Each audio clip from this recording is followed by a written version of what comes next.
Chapter 23 The Long Goodbye. The Glittering Prize. Alexander left Egypt in April 331, never to return. His stay had lasted barely 4 months. Yet, in that brief time, he had not merely added the land of the pharaohs to his growing list of conquests and had himself recognized as a living god. With an eye on his empire's destiny, as well as his own, he had also put in place far-sighted administrative arrangements to ensure strong government in the Nile Valley after his departure. Alexander recognized that, although won by the sword, Egypt would not flourish under a military junta, so he ensured a clear separation of powers, leaving the military command in Macedonian hands, while civil matters were entrusted to 2 governors, one Egyptian and one Persian. Proud of his Greek inheritance, Alexander was nonetheless intent on building a multicultural empire, a world of opportunity where talented individuals of all ethnic backgrounds could rise to the top.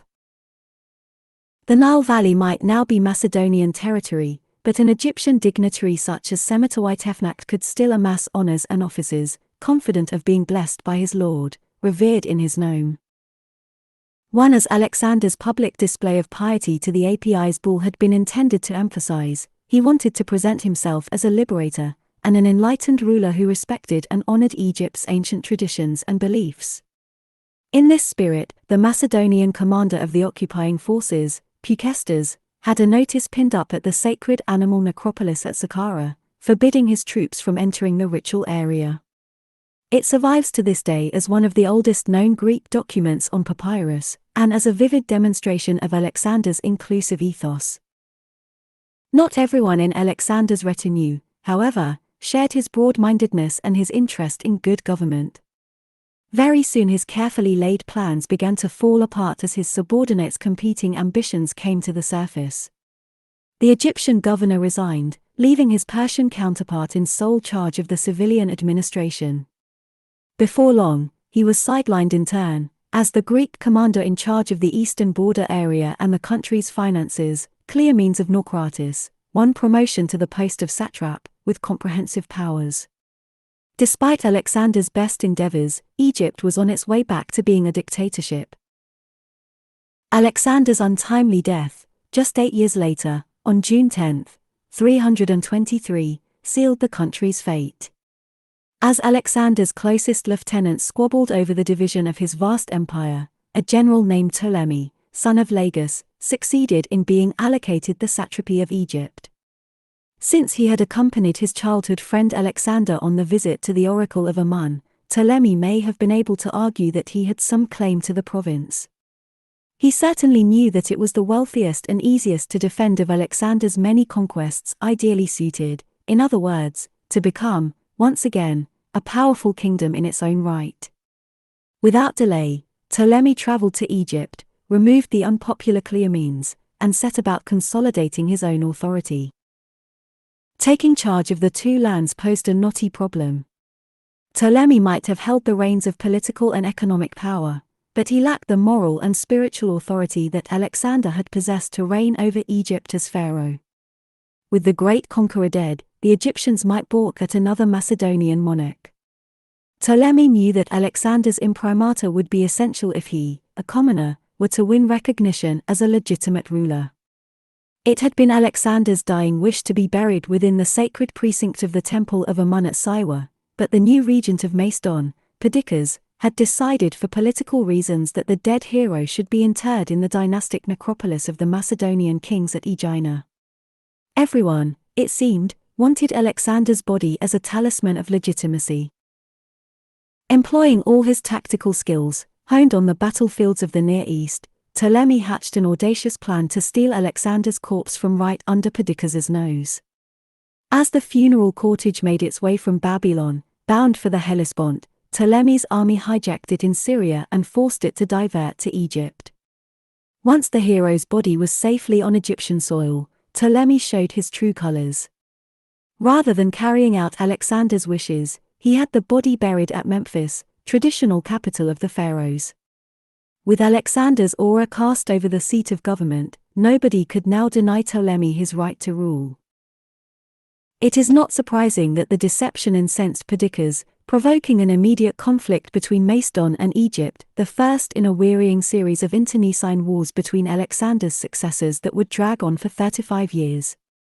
At the same time, the Greek penchant for deadly family feuds showed itself, laying waste to Alexander's surviving relatives within 12 years of his own death. First, his heir and half-brother Philip III was murdered at the behest of Alexander's mother, Olympias. Then, Alexander's posthumous son, Alexander IV, was murdered by his guardian. In Egypt, where the unvarnished truth had never been allowed to get in the way of decorum, dates continued to be reckoned as if the younger Alexander was still alive and reigning. But it was nothing more than a political fig leaf, designed to conceal Ptolemy's real intentions beneath a veneer of loyalty. A year earlier, Ptolemy had moved his residence to Alexandria, Alexander's city by the sea. When the new capital was ready, the general made his move. On January 12, 304, he proclaimed himself king. One of his first acts as monarch was to have Alexander's body moved to Alexandria and reinterred in a glass-sided coffin in a lavish new tomb. There Alexander would lie for all eternity as a founding father and patron deity, not just of a new city, but also of a new dynasty. The house of Ptolemy had arrived. The next 80 years, under the first three Ptolemies, were the golden age of Ptolemaic rule. Though elevated to king, Ptolemy I lost none of his general's touch, using the interminable wars of the successors to carve out an empire in the eastern Mediterranean. He acquired Cyprus in 313, followed by strategic footholds in Anatolia and the Aegean. These he added to Cyrenaica, coastal Libya, which he had already annexed to Egypt just a year after Alexander's death. In the early 280s, Ptolemy won recognition as head of the Island League, securing his hegemony over the Cyclades. And he made strategic alliances with Macedon through diplomatic marriages to the daughters of two important families. When he died in the winter of 283 to 282, at the ripe old age of 84, Ptolemy I had succeeded in creating a buffer zone against invasion that would last for another 2.5 centuries. The eventual outcome of the conflict between Alexander's successors was a threefold division of his realm. In the northwest, Macedon, his ancestral homeland, remained an independent kingdom. In the south, the Ptolemies ruled over Egypt, Cyrenaica, and Cyprus. The great central swath of territory, comprising southern Anatolia, the Near East, Mesopotamia, and Persia, had fallen to another of Alexander's generals, Seleucus, and the Seleucid kingdom emerged as a powerful rival to the Ptolemaic Empire. Territorial disputes between these three Hellenistic monarchies continued under Ptolemy II and III, 285 to 246 and 246 to 221, erupting into the full-scale Syrian wars between the Ptolemaic and Seleucid powers. These periodic conflicts provided opportunities for a wealthy and well-defended state such as Egypt to extend its power still further. With the aid of a large naval fleet, Ptolemy II added southern and western Anatolia to his conquests. His successor Ptolemy III won control of the Ionian coast, the Hellespont, and southern Thrace. This territorial expansion was a means to an end, not an end in itself, for throughout the Ptolemaic lands, trade was at the heart of government policy. As with later world empires, Ptolemaic Egypt grew fabulously wealthy from commercial activity underpinned by extensive natural resources. Early in his reign, Ptolemy II launched a campaign against the Nubian kingdom of Meroe, and succeeded in seizing control of Lower Nubia, with its abundant gold reserves. To drive the point home, he founded a gold-processing city in the Wadi Alaki, named Berenike Pankrysos, all gold Berenike, in honor of his redoubtable mother. Control of Nubia also had the added bonus of providing Egypt with a supply of African elephants, to pit against the awesome Indian war elephants of the Seleucid army. In another move, Ptolemy II ordered the Suez Canal, built by Darius some 230 years earlier, to be dredged and reopened to shipping. From ports on the Red Sea coast, ships plied the sea routes to India, riverboats sailed up the Nile to sub-Saharan Africa, while camel trains followed the overland routes west across the Sahara and east to Arabia. Under Ptolemaic rule, Egypt was once again at the hub of a great trading empire. When it came to trumpeting their fabulous wealth and far-flung imperial connections, the Ptolemies were not given to modesty. In the winter of 275 to 274, Egypt witnessed one of the most magnificent pageants ever staged in the ancient world.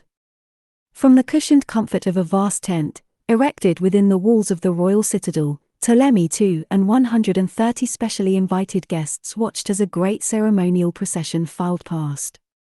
First came the statues honoring the dynasty's patron deities, Dionysus, Zeus, Alexander, and Ptolemy I and his wife Berenice. Following them, exotic tribute from Africa, Arabia, and India thundered past, 24 elephant wagons, antelope, ostriches, wild asses, leopards, a giraffe, a rhinoceros, and countless camels, then Nubians bearing tribute, colorful Indian women, cattle, and dogs, all of them fauna in Ptolemy's eyes. Finally came the military contingent, an essential element of any triumphalist procession, comprising 80,000 soldiers from the Ptolemaic army. Where the pharaohs of the New Kingdom had merely carved scenes of tribute on the walls of tombs and temples, the Ptolemies staged the real thing.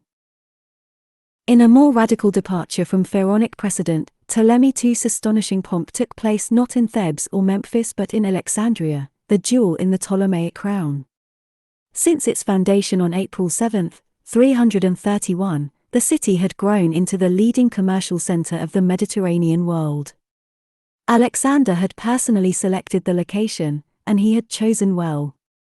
Since it was fewer than 20 miles from one of the Nile's main mouths, yet unaffected by the annual inundation, Alexandria was ideally situated for maritime trade. A double natural harbor, divided by a causeway, provided deep-water anchorage for merchant shipping, and extensive wharfs were built for loading and unloading goods. As well as warehouses, shipyards, and the emporium, the waterfront also provided the perfect location for a theater and a temple to Poseidon, Greek god of the seas. Inland, the main city was laid out on a grid system, another Hellenistic trait, with two broad, 100-foot-wide avenues intersecting at right angles. Along these boulevards were ranged the principal public spaces, notably the market square and the major temples. Indeed, as befitted an administrative and dynastic capital, precincts and palaces covered between 1/4 and 1/3 of the city. The royal mausoleum and colossal statuary, law courts, and a porticoed gymnasium, monuments in Egyptian and Greek styles, in polished granite and dazzling marble, stood cheek by jowl in a mesmerizing blend of Hellenistic and Pharaonic cultures. Alexandria was a place where two worlds met in a rich and heady mix, even if some native Egyptians insisted on referring to it, contemptuously, as the building site. No institution better demonstrated the Ptolemies' vision for Alexandria than the Great Library. Ptolemy I had been determined from the outset to steal Athens' crown and promote his capital as the paramount intellectual center of the Greek world. To this end, he established a scholarly academy within the palace quarter, presided over by a priest of the Muses. The museum swiftly became a powerhouse of research and teaching, as the Ptolemies sought out the best brains from across the Greek world and lured them to Alexandria with the promise of academic freedom and a guaranteed salary paid directly from the royal treasury. The museum buildings had all the necessary elements of a scholarly community, covered arcades with recesses and seats for quiet contemplation, a large dining hall, in which the learned members could meet and discuss ideas, and, of course, a library. Not just any library but the greatest collection of books in the ancient world, acquired by fair means or foul from the best book markets of the day. Ptolemy III was so desperate to acquire original editions of Greek literary classics that he even resorted to outright theft. His ruse was to borrow books from the libraries of Athens, in return for a hefty deposit of 15 silver talents. As soon as the manuscripts had arrived safely in Alexandria, Ptolemy sent his thanks to the Athenians. They could keep the deposit, he was keeping the books. In its heyday, the Great Library numbered 500,000 papyrus rolls, representing the sum total of knowledge in every field of inquiry. The wealth of its written holdings was matched only by its glittering array of scholarly talent, as successive directors of the library gathered about them an astonishing array of visiting academics. There were one or two Egyptians, notably Manetho, a priest of Sebennytos, Egyptian Chebnetjer, who was commissioned to write a history of Egypt, but the vast majority of Alexandria's intellectuals came from across the Greek world. Euclid, the founder of geometry, was brought from the Platonic school in Athens and organized the entire corpus of Greek mathematical knowledge into a unified system. The engineer Archimedes invented his water-lifting device while he was in Egypt, and the astronomer Aristarchus of Samos advanced the theory of a solar system with the sun at its center. In 245, the geographer and astronomer Eratosthenes was appointed director of the library. During his stay in Egypt, he accurately calculated the circumference of the Earth by measuring the length of the shadow cast by a stick at the same time of day in Aswan and Alexandria. His contemporaries in Alexandria included physicians steeped in the Hippocratic tradition who established the basic workings of the nervous, digestive, and vascular systems, while the court poet Callimachus compiled a painstaking catalogue of books in the Great Library, laying the foundations for the survival of Greek learning into later antiquity and beyond. In a city of such intellectual wonders, one final architectural masterpiece quite literally beamed Alexandria's achievements to the far horizon. On a rocky islet connected to the mainland by a long breakwater stood the Pharos, towering hundreds of feet into the sky. Commissioned by Ptolemy and completed by his successor in 280, it was a miracle of engineering. The great tower was built from blocks of stone weighing on average 75 tons, and the structure rose in 3 massive stories, by turns square, octagonal, and cylindrical. At the summit, topped by a gigantic statue of Zeus, was the crowning glory, a beacon that burned day and night. Its light, magnified by mirrors, was visible a vast distance out to sea, to guide people, goods, and ideas from across the Mediterranean into the Ptolemy's thriving metropolis. A practical landmark for shipping and a powerful symbol of Ptolemaic power, the Pharos epitomized the Greek mastery of Egypt. One country, two systems. The maritime world beyond Alexandria might have been thoroughly Greek, but the Delta and Nile Valley were a different matter. Ptolemaic law recognized only 3 autonomous cities, polis. In Egypt, Alexandria itself, the ancient trading center of Naucratis, and the new foundation of Ptolemy, established by Ptolemy I near Abju, in Upper Egypt, as a counterweight to the traditional hegemony of Thebes. In each polis, the citizens enjoyed special tax privileges and were permitted to elect their own magistrates. Immigrants from across the Greek world came in the thousands to Ptolemaic Egypt, seeing it as a land of opportunity where there were fortunes to be made in finance and commerce. But such immigrants, as immigrants tend to do, naturally gravitated to existing Greek communities. Alexandria, Naucratis, and Ptolemy rapidly became multi-ethnic polyglot cities, where Sicilians, Illyrians, and Thracians rubbed shoulders with Ionians and Carians. By contrast, large tracts of the Egyptian countryside, where the native population was dominant, remained relatively immune to immigration. This cultural and ethnic divide between the Greek cities and the Egyptian countryside ran like a fault line through Ptolemaic society. The Pharos may have been a beacon to a land of opportunity, but it was no statue of liberty. A small class of Greek officials, merchants, and soldiers ruled the roost, while the mass of Egyptian peasantry tilled the fields, as they had always done. The Ptolemies showed no hesitation in adopting the autocratic, authoritarian mode of rule perfected by their Pharaonic predecessors, while entrusting the reins of power to a small Greek-speaking coterie of royal favorites. Out went the vizier, the head of the Egyptian administration since the dawn of history, to be replaced by Dioiketes. Under him, officials with similarly alien titles controlled every aspect of government, from the chief secretary, hypomnematographos, in Alexandria to the chief administrator, strategos. In each province, appointed by the king to keep a close eye on the native population. The ruling class had their gymnasia, bastions of male Greek culture.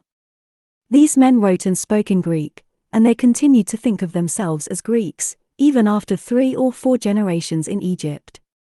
They also had their own legal system, imported from their homeland. It operated alongside the native Pharaonic system of courts that continued to decide cases between Egyptians.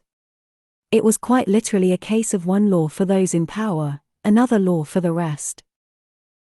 In the towns and villages of rural Egypt, especially in the Fayum, with its concentration of Greek military settlers, the native population had no choice but to accommodate this new, alien culture in their midst. Many in the lower ranks of the bureaucracy adopted double names, using higher status Greek names in the exercise of their official duties but reverting to their Egyptian names for private matters. In a typical village such as Osiris, Greek shrines dedicated to Zeus and the two heavenly twins, Castor and Pollux, jostled for space with native shrines where people still worshipped the old deities Isis, Thoth, Bastet, and Amun. Even in Memphis, with its thriving port and its long tradition of cultural mixing, each ethnic group lived in a separate quarter of the city. The question for the Ptolemies was how to bind together such disparate elements into a unified kingdom, how to prevent the country from fragmenting along ethnic and cultural lines. The answer, as so often in Egyptian history, was religion. Animal cults had been a characteristic feature of ancient Egyptian religion for centuries, and Ptolemy I took great pains to honor them. He paid particular devotion to the most ancient and revered of all such cults, the Apis bull of Memphis, not least because of its strong connection with divine kingship since the first dynasty. To complement the bull's cult center at Saqqara, Ptolemy I built a second complex at Alexandria, dedicated to Osiris Apis, Serapis in Greek. Pilgrims came from all over the Greek world to visit the two serapeums. The native Egyptians, however, remained distinctly underwhelmed. They knew traditional deities when they saw them. Serapis, represented as a Greek hero god, was not one of them. Eventually, the Ptolemaic state withdrew its funding for the cult of Serapis, having failed to win over the Egyptian population. Rather more successful was the Ptolemies' attempt to combine the Hellenistic and Egyptian concepts of monarchy into a single countrywide ruler cult. Alexander's life and death had demonstrated the potency of the Hellenistic version, and the Ptolemies understood the unifying force of Egyptian divine kingship, a doctrine that had been the country's defining belief for most of its history. Combining the two strands, Hellenistic and Pharaonic, seemed to promise a result that would be irresistible to both communities. At first, it was the Hellenistic cult of the Basileus king that took precedence. Ptolemy I deliberately promoted the cult of Alexander, associating himself with it and establishing it in Alexandria to give his dynasty legitimacy. He elevated his former boss to the position of state god and made Alexander's priest an office denied to native Egyptians, the highest-ranking clergyman in the land. Not that Ptolemy was overcome with modesty when it came to self-deification. Beyond the shores of the Delta, on the island of Rhodes, he was only too happy to be worshipped as a god during his lifetime. After his death, he was formally deified in Egypt, and a festival in his honor, the Ptolemaic, was celebrated in Alexandria every 4 years, accompanied by processions, sacrifices, banquets, and sporting competitions. Ptolemy too went even further, founding cults for numerous members of his family, including his mistresses. His great procession of 275 to 274 proclaimed the material and military basis of his Greek kingship, and at the same time, he took steps to polish his credentials as pharaoh. Soon after his accession, he visited many of Egypt's most important sanctuaries, especially those devoted to the indigenous animal cults, to fulfill his religious duties as an Egyptian ruler. He had images of himself and members of his dynasty placed in the Serapeum at Saqqara, alongside the statues of the Apis bull and other Egyptian gods. Above all, like all good pharaohs before him, he honored the gods by commissioning spectacular new temple buildings. A complex dedicated to Isis was begun on the island of Philae. At the First Cataract, work was also undertaken at Ipetsut, Gebtu, Greek Koptos, Unet, Greek Tentiris, Saqqara, and in the Delta at Pehebit, Greek Isium. The native temples were bastions of Egyptian culture, proudly independent institutions that made a point of rejecting external influences, as a way of maintaining pharaonic religion and customs. So, by acting the royal patron, in time-honored fashion, Ptolemy too hoped to reconcile the native population to foreign rule. The temples were also important landowners and centers of economic activity, so they offered the king material as well as spiritual gain. To tap into this vital source of wealth, Ptolemy forced the temple estates to accept crown agents, trusted officials who were tasked with looking after the government's economic interests. Egypt's famed wealth had always been based upon its agricultural productivity, and from the start, the Ptolemies were determined to exploit their new domain to the full. The founder of the dynasty established his eponymous city, Ptolemais, in an area renowned for its arable cultivation. He launched an even more ambitious project in the Fayum, reclaiming vast tracts through irrigation and trebling the region's cultivable land in the process. Under Ptolemy II, in a miracle of civil engineering, an artificial lake with a capacity of 360 million cubic yards was created in the southern Fayum. It held enough water to irrigate about 60 square miles of arable land. Because these estates had been created anew from barren desert, they lay outside any pre-existing land claims, and their produce was channeled straight into the state's ample coffers. Similarly, in every rural community throughout Egypt, the lowliest official in the government hierarchy, the village scribe, concerned himself first and foremost with land use and farm yields. His main task was to work out how much land could be rented out by the state to tenant farmers and how much revenue it would produce. Scribes were summoned to their provincial capital to meet with the Greek governor in the State Records Office twice a year, once in February, to prepare for the annual survey of agricultural production, and again 4 weeks later to report on the survey's findings. Later in the year, in the early summer, village scribes from across Egypt gathered in Alexandria to answer to the diadochetes.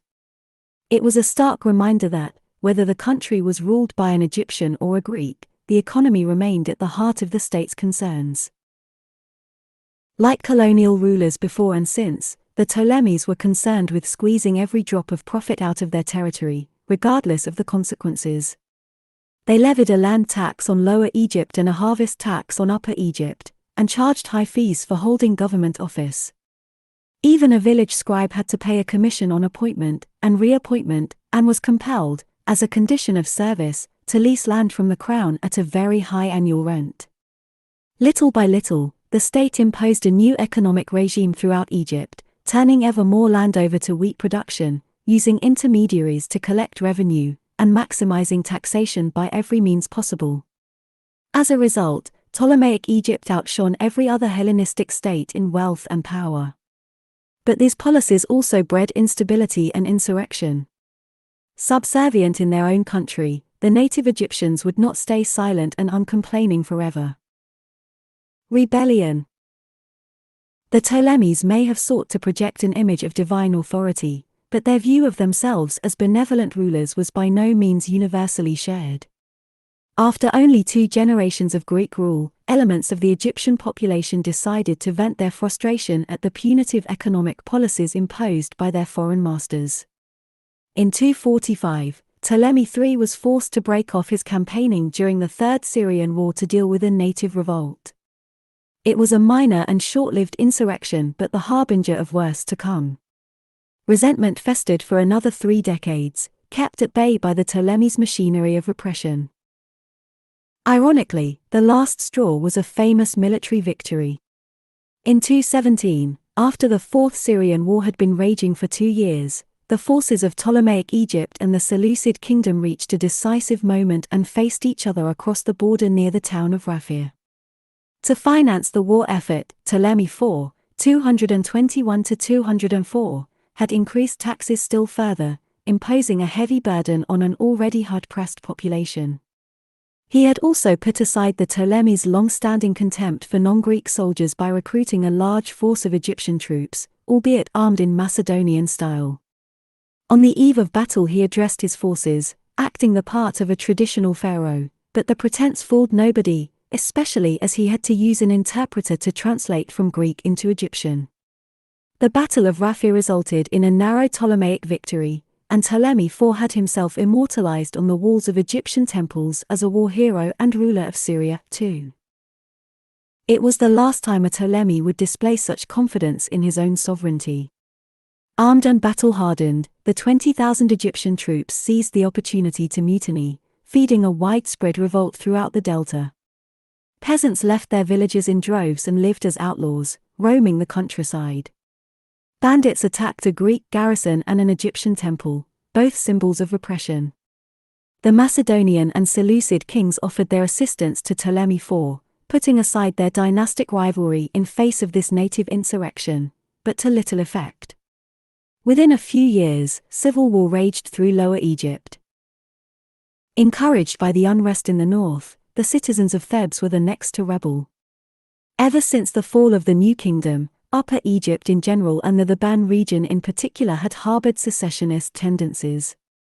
The attitude of the Ptolemies, who rarely strayed beyond their northern power base, merely exacerbated Theban resentment at being ruled from distant Alexandria. Sensing the native threat, Ptolemy IV ordered construction to begin on a vast new temple to Horus at Geba, Greek Apollonos Polis, in the far south of Egypt. But it was too little, too late. A contemporary text, the Demotic Chronicle, lambasted the Ptolemaic rulers, accusing them of ignoring Mat, and prophesied that a native king would rise up to overthrow the foreigners. The prophecy was soon fulfilled. In 206, a charismatic rebel leader won an initial victory against the state's forces.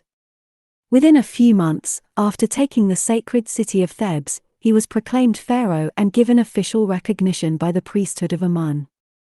Horus, beloved of Amun-Ra, king of the gods, began his reign in the autumn of 205. From Abju, in the north, to Inerti, Greek Papyrus, in the south, Upper Egypt was once again under native rule. Land records were destroyed, the hated tax regime was suspended, and Greeks were forced from their homes. Ptolemaic rule was in retreat. For a brief, heady moment, it looked as if the Nile Valley might wrest itself free from foreign domination, as it had at other turning points in its history. The Ptolemies thought otherwise. At the end of 200, a new king in Alexandria, Ptolemy V, 204–180, launched his counteroffensive. Greek troops marched southward from their bases in the Delta and the Fayum. By early 199 they had recaptured Ptolemais, and as summer turned to autumn they laid siege to the sacred site of Abju. Having seized the cult center of the god Osiris Wenifer from the rebel leader, they pressed on to Thebes, there to win a further victory. Pessimism among the freedom fighters turned to despair as they lost first their capital, then their leader. Horus' death in mid-autumn 199 might have spelled the end of the Ban resistance, but a successor, Ankh-Wenifer, quickly filled his shoes, continuing the same sequence of regnal years as if nothing had happened. However, with Ptolemaic forces in control of Thebes, and another major Greek garrison dug in at Aswan, Ankh-Wenifer's options were severely limited. Daringly, he chose to march northward, perhaps using the desert routes, and targeted the province of Sorti, Greek Lycopolis, 190 miles north of Thebes. By inflicting maximum damage, plundering towns, and disrupting the normal workings of the rural economy, Ankh-Wenifer's plan was to isolate the Ptolemaic troops occupying Thebes, deprive them of supplies, and cut their lines of communication with Alexandria. It was a bold move, and a successful one. Before long, the Ptolemaic army was forced to abandon Thebes and retreat southward. The rebel forces were back in the game. Frustrated by the degree of opposition in Upper Egypt, Ptolemy V decided to direct his firepower against the Delta rebels. In 197, his army besieged their fortified and well-stocked headquarters. In the end, the insurgents' idealism proved no match for the superior strength and weaponry of the Ptolemaic forces. The town was captured and the ringleaders of the uprising were brought to Memphis, there to suffer public execution by impalement as part of Ptolemy's coronation festivities.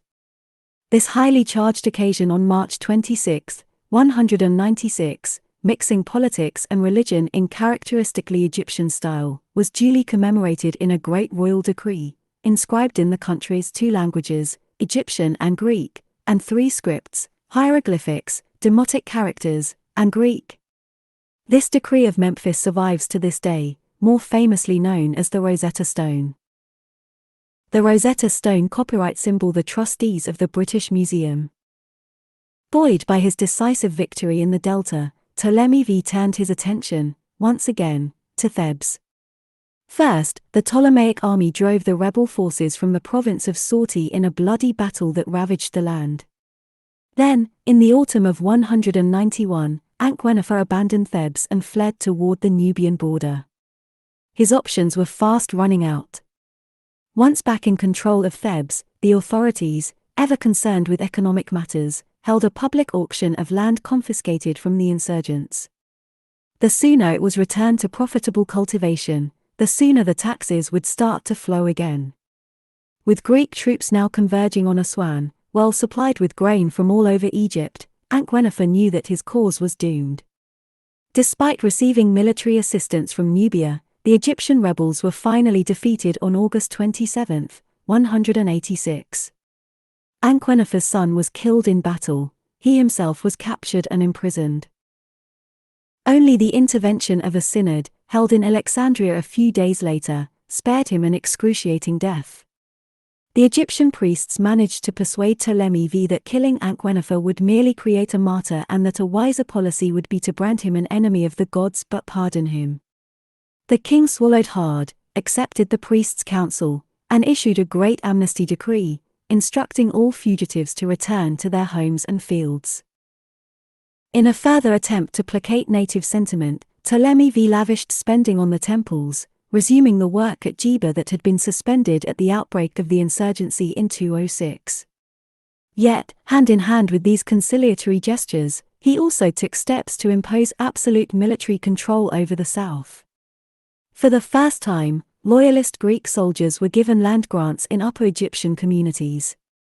The governor resident in Ptolemais was given complete control of civil and military matters, and 2 new army camps were set up at strategic points near Thebes, at Soumanu, Greek Crocodilopolis, and Inerti.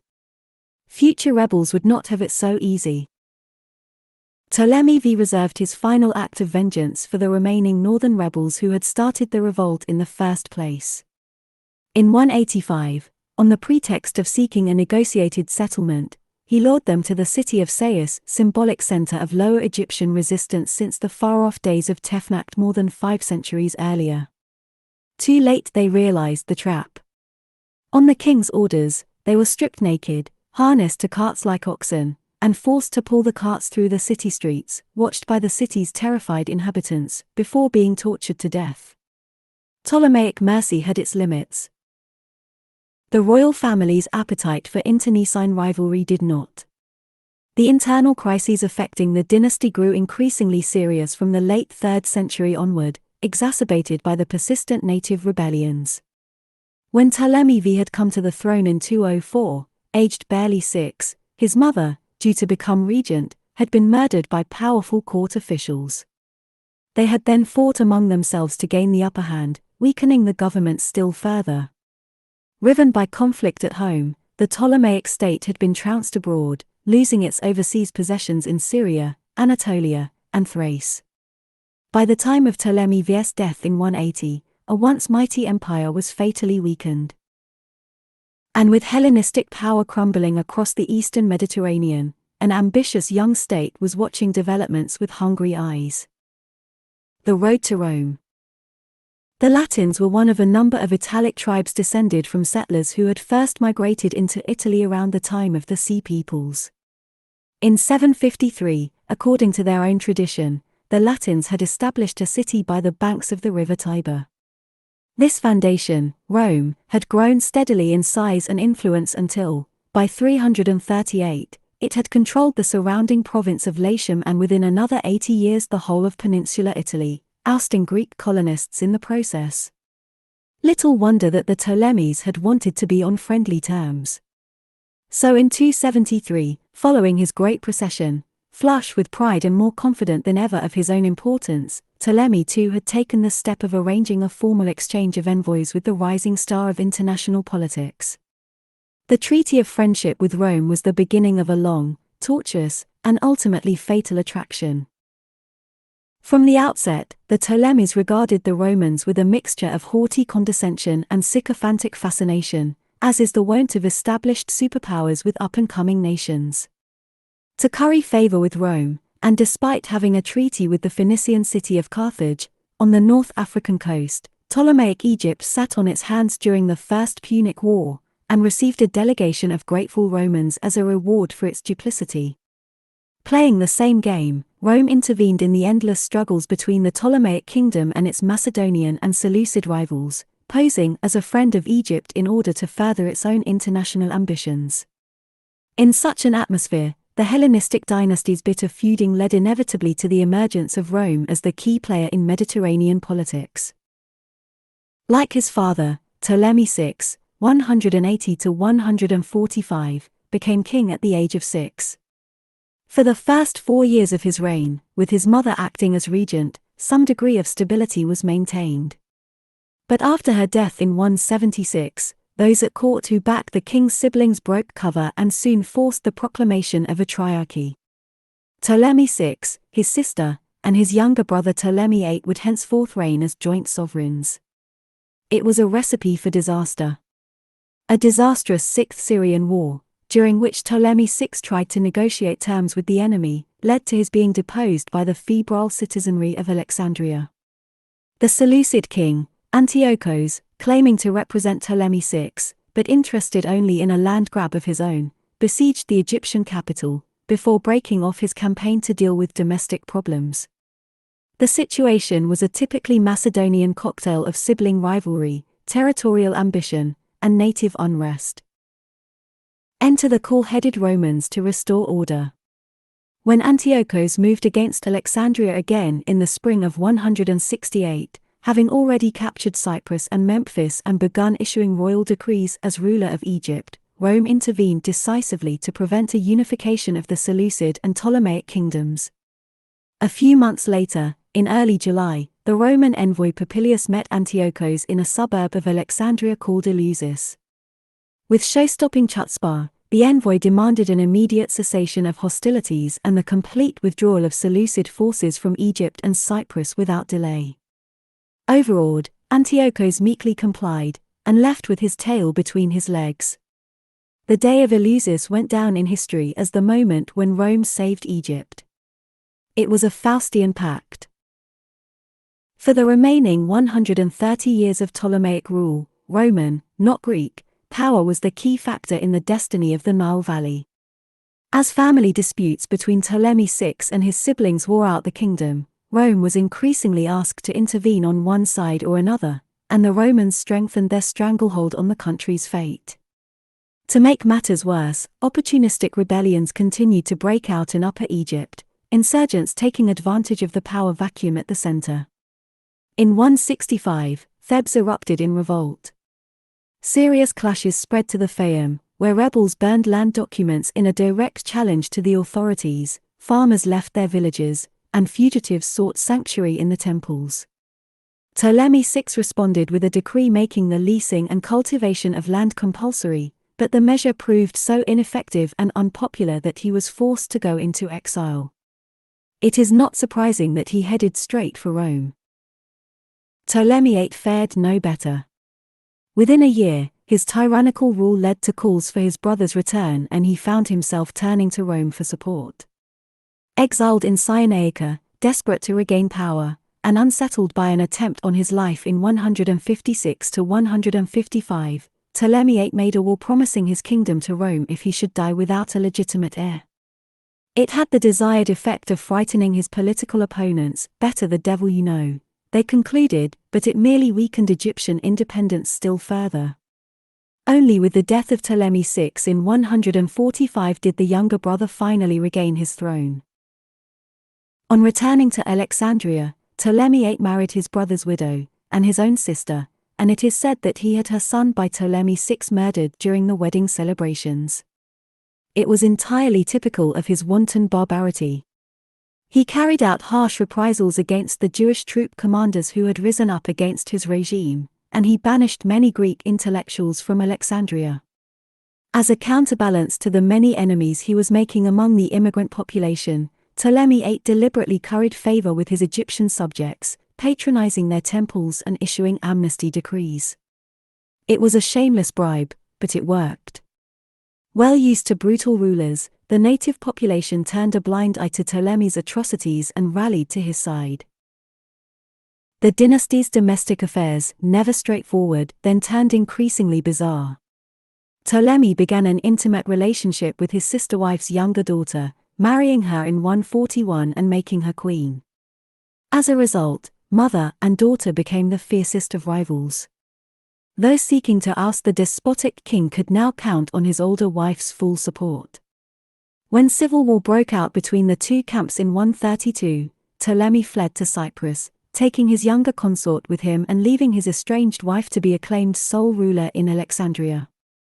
Fearing that his son by her would be proclaimed king, Ptolemy had the young boy kidnapped, brought to Cyprus, and murdered before his own eyes. He then dismembered the body and had the pieces sent back to the boy's mother to arrive on the eve of her birthday celebrations. Never one to put personal grief before political gain, she put the remains on public display in Alexandria, to arouse the people's wrath against the tyrant Ptolemy. But the native Egyptian population remained steadfastly loyal. His cruel calculation had paid off. Ptolemy's popularity among his Egyptian subjects gave him the perfect springboard, and he recaptured the country from his wife's backers.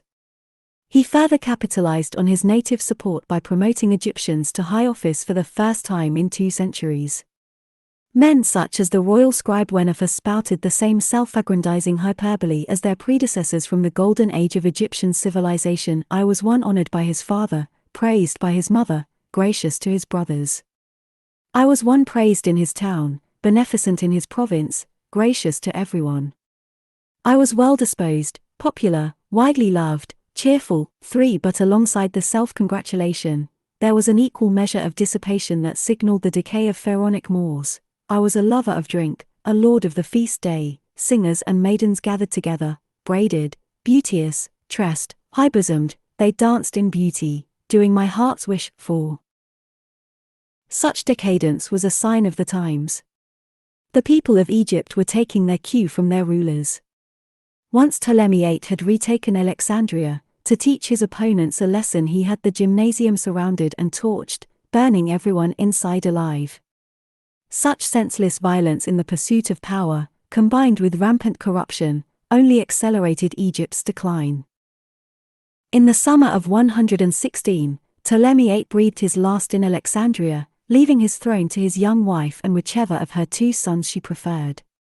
At the same time, 700 miles upstream, a group of Romans came to visit the Temple of Isis at Philae and carved their names on the temple wall, leaving behind the oldest surviving Latin inscriptions in Egypt. The 2 incidents nicely summed up the past and future of the Nile Valley. The dynastic strife of an old and tired regime looked increasingly irrelevant in the face of Roman expansionism. 20 years later, Rome inherited Cyrenaica, leaving Cyprus as the only overseas Ptolemaic possession. History repeated itself as 2 royal brothers, Ptolemy IX and X, vied for power, and there was further unrest in Upper Egypt. A second Ptolemy willed his kingdom to Rome in return for military support, and there were more outrages in the capital. The Ptolemaic temple of Horus at Geba, modern Edfu, Werner Forman Archive. Of all the old certainties that had given Egypt its self-confidence, only a belief in the traditional gods remained. For that reason, if for no other, great were the celebrations in 70 when the vast new temple of Horus at Geba was finally consecrated, 167 years after Ptolemy III had performed the foundation ceremony. Thoroughly Ptolemaic in design but undeniably Pharaonic in dedication, the towering edifice of sandstone, with its pylon gateways and columned halls, was the epitome of the hybrid Hellenistic Egyptian culture that successive generations of Greek pharaohs had struggled to create. The crowds who gathered that day to enjoy the colorful pageantry must have hoped, in their heart of hearts, that they were witnessing a new dawn, a promise of future harmony and prosperity. Similar sentiments, no doubt, accompanied the birth a few months later of the king's newest child. Of mixed ancestry, Ptolemy XII's baby daughter carried on her tiny shoulders the hopes and expectations of her diverse countrymen. Her life would be devoted to maintaining their independence, her death would signal the end of Pharaonic Egypt. Her name was Cleopatra.